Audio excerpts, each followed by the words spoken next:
la la la. Leonie Dawson refuses to be categorized. The podcast, the podcast, the podcast. Hello, hello, good humans. Today I am doing another business success series. This is number 9. Oh my God. We have talked about all kinds of things. Working out your ideal client, online networking and masterminding, how to sell more with blogging, how to grow a mailing list, how to grow your business using free opt-ins, how to understand search engine optimization, booking podcasts and interviews, social media, all the fucking things. You can go to leoniedawson.com/biz1, B-I-Z-1, and then you can go through all the lists. There has been companion worksheets for all of them and all kinds of good shit.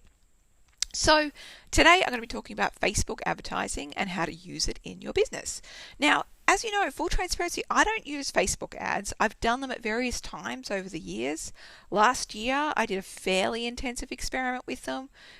2020, no, it's 20, what year is last year? Look, 2020, we did the experiment, all right? Anyway, we poured hours of time and energy and money into it. And for me, it just didn't feel right for lots of reasons. It didn't attract the right customer for me. The ones, like for me, the ones that become mates and they stick around for decades and they're such like a great energy fit and personality fit. And it also just didn't feel like a good use of my precious time here on earth. It was an excellent reminder that for me, the best advertising for my business is my mailing list and my mailing list and just word of mouth as well. And that experiment was probably like the start of my breaking up with social media journey, to be honest. If you go to leoniedawson.com/marketing, you'll find out all about that. But here's the thing. That doesn't mean Facebook advertising is something that you should chuck to the curb for your business. There are plenty of business owners who love and swear by Facebook ads.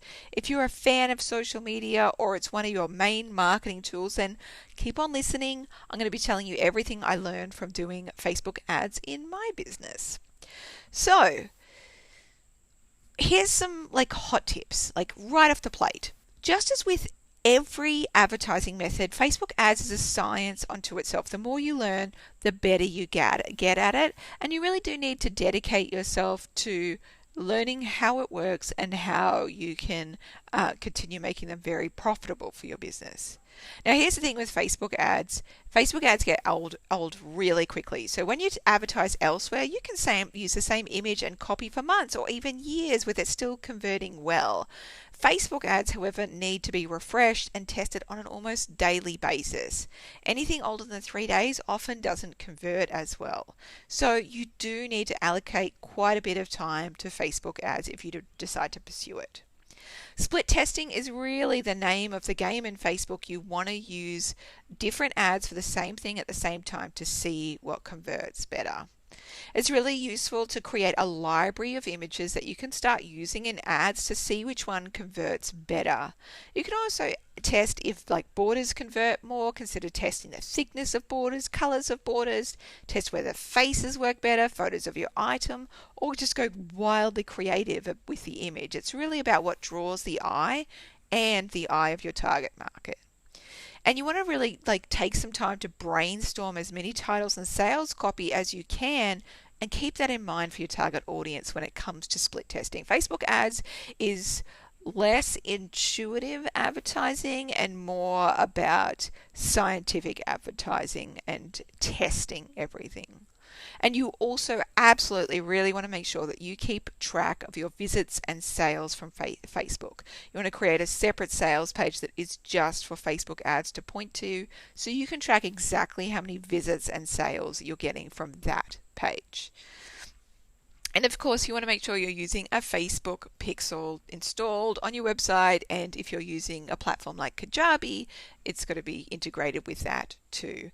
And Facebook pixel is a piece of code that allows you to measure the effectiveness by tracking what people do on your website. You can also consider having a Facebook campaign manager as a contractor on a monthly or ongoing basis. A good campaign manager will be somebody who's on the forefront of what's working in Facebook ads and what the advertising rules are, because they are constantly changing.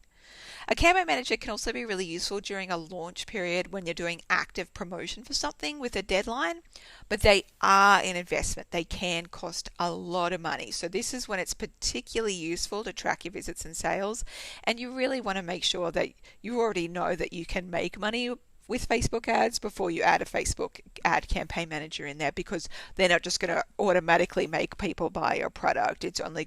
They're really only going to amplify the effect that you're currently having.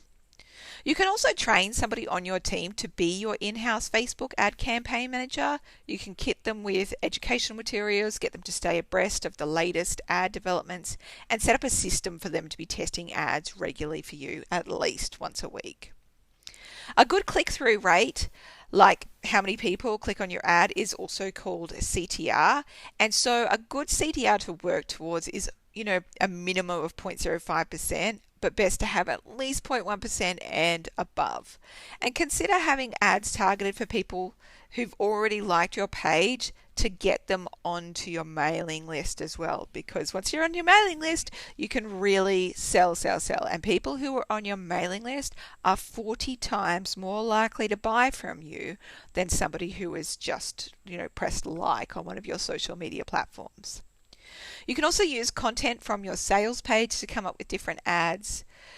And you can also consider doing ads targeted at specific sections of your market. For example, you could write copy just for women entrepreneurs, or you could target Australian women entrepreneurs or Queensland women entrepreneurs, whatever. And of course, track your sales page conversions. How many of your visits turn into sales, so you can tell if your Facebook ads suck or if your sales page sucks. If you're getting a really huge number of visits and crap all sales, your sales page probably sucks. So you need to revise it, make it better, and do split testing on it to see if you can improve the conversion rate. So for me, I was a bit afraid of Facebook ad marketing to begin with. It took me a long while to start dipping my toes into the water. I ended up reading a couple of Facebook advertising books, blog articles. I booked a 1-hour coaching session with an advertising specialist, and I got myself educated up. And then I started trialing out, implementing, seeing what worked and what didn't. And I also had a patch where I hired a dedicated team who only dealt with Facebook ads to free up me and my assistant's time. So here's the thing with all different kinds of marketing. You start out with knowing not much about it, and then you decide to learn something. You gather some resources. You start implementing and experimenting and learning more and more about what works. And all of a sudden you're doing it, and you're no longer a complete newbie anymore. Nobody is born a Facebook ads expert or any other kind of marketing expert for that matter. It is all a learned and doable skill. Now, if you want some Facebook ad planning worksheets, I have some over. If you go to leoniedawson.com/biz9, BIZ9, you can find them over there. So for me, currently using Facebook advertising, I don't. Like I mentioned at the start, it's just not something that suits my business. And now, being off social media entirely, it's not relevant for my business. But if you do decide to use Facebook advertising in your business, make sure you're using it mindfully. Endlessly scrolling through your feed is not work. It is not research. Don't let social media trap you into a false sense of productivity. You need to use it mindfully. Keep track of your data. And of course, if you've tried Facebook ads and they aren't the right fit for you and you're kind of jack of social media, I recommend you check out my course, Marketing Without Social Media. That's leoniedawson.com/marketing for all the tips, tricks, and tools for running a business without social media. Whatever you decide to do, I want you to know that you can create the success that you want in your life, in your business, and you can do it in a way that resonates with you and with your own beautiful spirit. I am sending you so much love, and I am cheering you on. You've got this. La la la la la la la. Leonie Dawson refuses to be categorized as a podcast. Oh my god. Fireworks. Other celebratory explosions. Yay! We're back. Leonie Dawson refused to be categorized, the first episode for 2022. Today I'm going to share with you my December and January review what I did in the last 2 months of taking holidays, how much I made, all that fun stuff. If you want to go see the visuals of all of this, there's going to be charts and links to all the things. leoniedawson.com/Jan 2022. So, this like whole like review thing, it's a tradition that I've been doing since April last year. Oh my God, heading close to a year of it. And it's where I like to kind of take you behind the scenes in my business and my life and share kind of behind the scenes numbers as well, cover like life blessings, challenges, what I've created, and my goals for the next month as well. So I've really just been on a 2-month holiday. It feels really weird talking to you. Like, it feels like it's been forever. Like, it's so good to catch up. Hi. For me, I took off December and January like as a holiday for the first time ever in my business, really. I mean, I'm not really a workaholic. I only ever work about 10 hours a week. I've never really taken holidays before because I really like working and it feels totally sustainable. For me, last Christmas, I decided to try taking off a month over school holidays. So that was like Christmas 2020.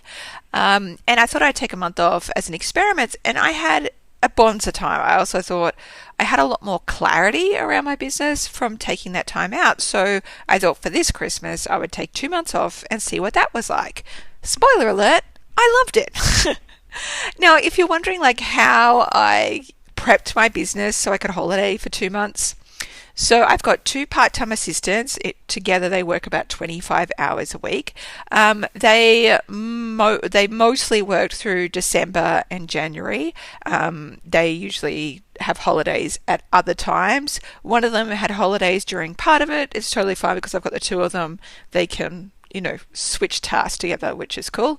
One of them usually does the customer service emails, and the other is my general VA or online business manager who does everything else. And we also had a 10-day office shutdown over Christmas with both my assistants had off. Before I went on holidays, I stockpiled and really batch created blog posts and emails, so we had content to go out weekly on a schedule. And I also set like priorities for my online business manager to work on while I was away, and I tried to make them as measurable as possible. So for example, one of those priorities was like to prepare 10 business success secrets series for blog posts for publishing. So I had already written the content and she needed to turn it into a blog post and add a whole bunch of things into it, edit, update, all that kind of stuff. Anyway, we had a content schedule spreadsheet set up. If you go to leoniedawson.com/Jan 2022, you'd be able to see that. And I just pre-wrote all of the blog posts before I went. Then my online business manager would publish and send to the mailing list each week. And we probably could have batch created it even more by having my online business manager like pre-schedule blog posts and emails. But that is definitely a level of planning achievement that we'll attain another time.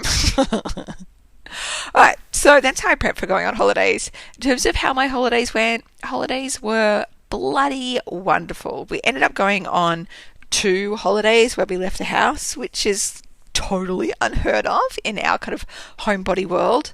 So we stayed in an old Queenslander cottage for a week in Maryborough, where my parents-in-law live. They're only about 2 hours from here, and we spent time with them.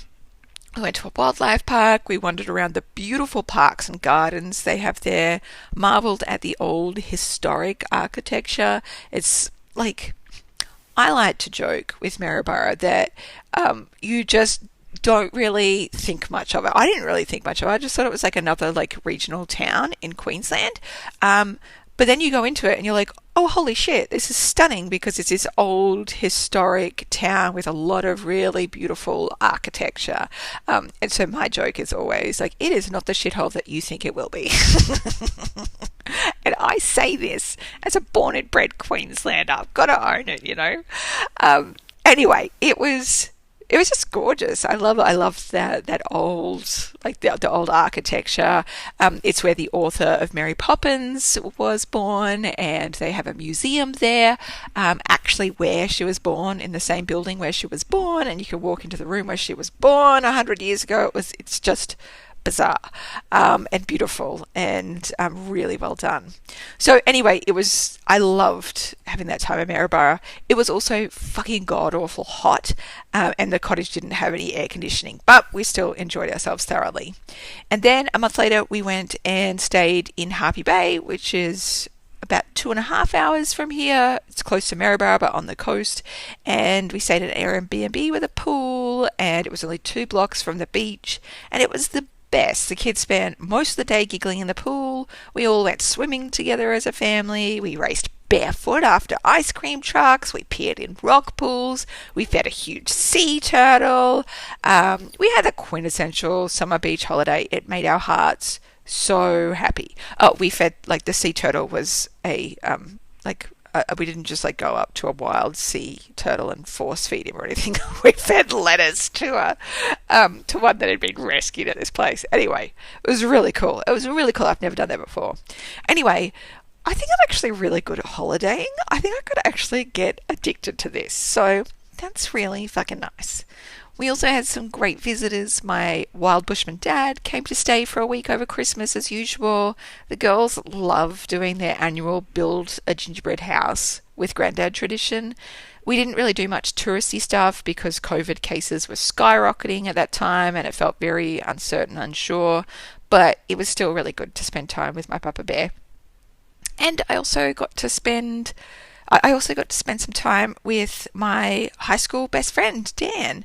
We haven't seen each other since we graduated from school 21 years ago, which is just ridiculous. I've been traipsing around Australia. He's been traipsing around the world. Dan was like a brother to me when I was a teenager and such an important part of my teen years. So it was really beautiful to see him and meet his wife and his daughter, and for our families just to connect together. It was just one of those magic little moments. I feel like, in terms of like life and business updates, like I feel like I have to like add in like pandemic related updates into that, because it's different for people worldwide, right? So for us, after largely living in a COVID-free bubble here in Queensland and Australia the last 2 years, our state government opened our state borders, and we finally have what everyone else in the world has. Like, COVID is everywhere now, and they are no longer doing lockdowns to contain it or anything. And I'm grateful that our state was able to eliminate COVID until, we could get vaccinations and reach like 90% of the population is now double vaccinated, which is amazing. And that's an enormous privilege that most of the rest of the planet didn't get to have. And I still wish we could have kept that bubble, because living like in a pandemic is fucking stressful. It really is. Over holidays, I also got my booster shot, which is like the 3rd dose. I was in there 2 hours, like on the day that Australian government allowed allowed me to go back in. I was there because Australia didn't get vaccinations until much later than the rest of the world. So we're just being able to get our booster shots now. My husband's just got his as well. My kids got their first vaccination as soon as Australia opened it for their age group. And my kids' school holiday was delayed by 2 weeks by the government, so they didn't return to school during the peak of the Omicron wave. So that's where we're at with that. We're all vaccinated as much as we can be, and just hoping for the best. Really? Just hoping for the best. All right. Other things I did on holidays. I fully let myself go these holidays. I let myself go. I was full sloth. No productivity, no pushing to be anything but lazy. It was a real summer holiday.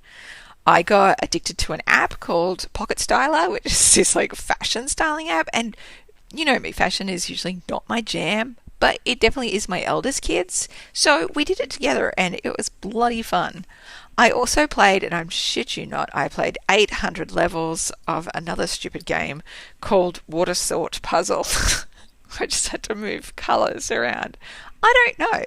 I was just being a basic bitch, guys, and that's fine because usually I actually don't play games. I don't play games on my computer or my iPad because I just don't. Because usually I'd prefer to be working if I was going to be on the computer or the iPad, you know? So, or doing something else. But, you know, it was a holiday, so I was like, whatever. I'm going to do whatever. I also got addicted to Wordle like the rest of the planet, and I feel so fucking smug that I haven't lost one yet. My husband and my oldest kid watched the complete set of Harry Potter movies. I tried to, but they're still too scary for me. Really, I am a delicate petal. I also watched a lot of Christmas rom-com movies, which is so funny and so cringy all at once. I read a lot of trashy books. Yay! And we did a lot of walking. Like my kids, my youngest wanted to go on her bicycle and my eldest wanted to go on her skateboard. So we just went on a lot of walks like that. And I didn't really socialize much outside of my family, but we did have a really lovely picnic at the river with my kids' friends as well. So all up, I read 34 books in December and January. My favourites were One Last Stop by Casey McQuiston, which is a surreal, kind of dreamy LGBTQIA plus romance. I also loved White Tears, Brown Scars by Rumi Hamad, which is a really important anti-racist education by an Australian journalist. There's a book called The School by Brandon James Murray. I did have a look. You currently can't get it in America. I don't think it's being distributed over there because it's an Australian book so far. But I loved it. It is a non-fiction book and it shares the heartbreaking and tender stories of a classroom and the kids in it by an Australian teacher. I just loved it. The Love Hypothesis by Ali Hazelwood was hot, nerdy romance. It's one of those TikTok made me buy it kind of romances. It was great. The Wedding Date by Jasmine Guillory. All of her romances are top notch, and every time she brings out a new one, I'm like, fuck yeah, I know it's going to be great because Jasmine's written it. I also loved The Charm Offensive by Alison Cochrun. Cochrun. Cochrun. And that was a scrumptious gay romance. I loved Come Home Indio by Jim Terry, which is a graphic novel memoir by a Native American cartoonist. And last one was Everything is an Emergency by Jason Adam Katzenstein, which is a graphic novel memoir by a person with OCD. So a lot of romance, a little bit of non-fiction, and a little bit of graphic novels. That is my tickety-boo. Now, if you want the links to any of those, just go to leoniedawson.com/Jan2022 and you'll see the full list there and all the pictures from my beach holiday. Right. So the part where you're probably waiting is how much money did I make while holidaying in December and January and just being a sloth in a pool? So I made $64,500 in 2 months while on holidays. That's down from our usual monthly average, but still, you know, a totally rad income for someone who spent inordinate amounts of time reading trash and lolling about in a pool. Now, in terms of where that income came from, all my e-courses brought in around $26,000 in Australian dollars. My Goal Getter planners brought in about $10,000. I have a passive income business that I don't do anything with that brought in about $20,000. My shares and ethical managed funds, we didn't have any increases this month. The value went down quite a bit, but that's fine and to be expected because these are long-term investments that go over time. It's not always going to be a home run every single month. Investment property brought in around $4,400 as an affiliate for Kajabi. If you go to tinyurl.com/Leonie Kajabi, that's my link. I got about $4,000 from that. Kajabi is the platform that I use to run my whole business. Basically, all of my courses are on there, all my shopping cart, and it's just been so valuable for me. And lastly, I have my Calm Christmas planner on Etsy, and that brought in about $100 as well. So awesome, really. I'm so grateful. I'm so grateful that my business still brings in money even when I'm not working, even when I'm just being peak sloth. Now, if you're interested, I do a breakdown of my e-course income breakdown as well, in terms of my best sellers. So Marketing Without Social Media was just managed to be my bestseller, with US $4,554 in sales. Then 40 Days to Create and Sell Your E-course, which brought in 4.4K. Work Less and Earn More brought in 3.3K. Sales Star brought in 2.7K. Money Manifesting and Multiple Streams of Income brought in 2.3K. And 40 Days to a Finished Book brought in 1.3K. And then my mini workshop, Behind the Scenes of a Multimillionaire's Finance, which is only $7, brought in $255. So all up, pretty rad, really. Now, for those of you who really like math, those numbers aren't going to calculate to the AUD $26,000 income, because that was in US dollars, those sales, and then they get converted to Australian, which is we get a much higher conversion rate here in Australia. So there you go. The more you know, geography, money systems, amazing. I also made some free money as well, which is always fun. So in two ways, we have awards credit cards, so we do all our business and personal spending on them, and then we pay them off every week before interest is charged. Interest is only charged monthly, but I'm very risk adverse and I just like keeping them paid off at all times. So what an awards credit card is that we earn points from the spending, which then we can use to either get free electronics or homewares, those kinds of rewards, or we can get cash back, they actually just give us money back into our account. So we use the cash back option, and so we got $250 of free money deposited into our accounts just for using those credit cards, even though we don't pay any interest on them. I also use the free Honey app, Honey, when buying online to get the best deals and coupon codes on purchases. I love using it just for that feature. It's fairly often that I'll find a $10 to $20 saving on an online order. And on top of that, you can get rewards on your earnings. So I earned a $40 gift card from them as well. Nice. I love a bit of free money. I had a bunch of blog posts published while I was away, including how to get booked on podcasts and interviews. We did our usual great annual workbook giveaway for nonprofits. So if you're a nonprofit organization or you know of one that would like to use our workbooks with your clients, feel free to contact us, and we're happy to give them to you free of charge to use with clients. We also, my online business manager, Zita, did a guest post for me called How to Set Goals When You Are Pandemic and Miserable and Burnt Out, and I fucking loved it so much.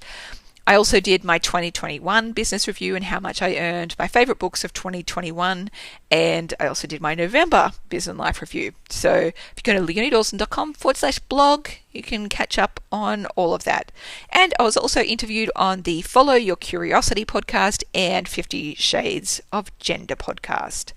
Now, I do share a big list of all the software I use to run my business. If that is something that you're into, go to leoniedawson.com/Jan2022 and you'll be able to see them all there.